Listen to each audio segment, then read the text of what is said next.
Thank you Lord dahil hanggang Pinas ang aking pamaskong handog na inabot pa ng New Year. Alright, naglalakbay ang aking pamilya ngayon para sa kanilang misyon. Ang misyon nila ay ipatupad ang aking order. Ang order na matagal ko nang gustong gawin tuwing Pasko. Ang makapagbigay saya at grasya kahit sa maliit na paraan para sa mga taong malalapit sa amin. Maraming salamat una sa Panginoon sa kalakasan at kagalakan ng aking puso.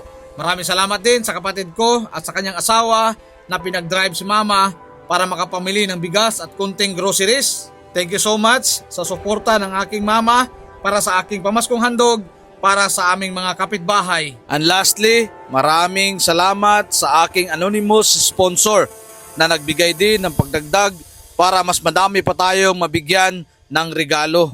Kaya andito na ang aking nanay ngayon sa kanyang suki para makapamili na siya ng bigas na pwede nating mabili. Isasama na rin niya ang kunting mga groceries para maihalo sa ating mga ipamimigay. Sorry dahil hindi ko na-upload before ang aking pamimigay ng bigas o regalo ngayong Kapaskuhan na inabot pa ng New Year sa kadahilan ng kunti lang kasi ang aking maibibigay at baka pag in-upload ko ang video before ay maraming pupunta sa amin at hindi kakayanin ng mga regalo ang mga taong pupunta para mabigyan. Kaya sana magtuloy-tuloy ito hanggang next year para mas madami pa tayong mabigyan ng ating pamaskong handog ni Katropa. Maliit man o malaki ang ating maibibigay, ang mahalaga ay nasa puso ito at malinis ang ating hangarin sa pagtulong ngayong panahon ng Kapaskuhan at bagong taon.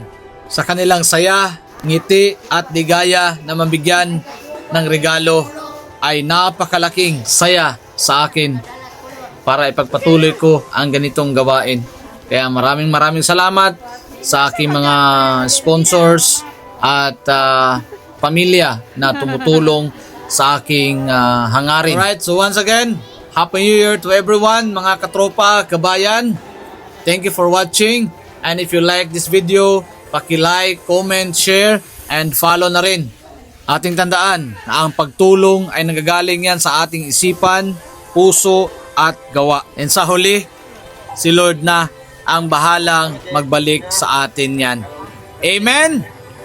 Amen. Alright!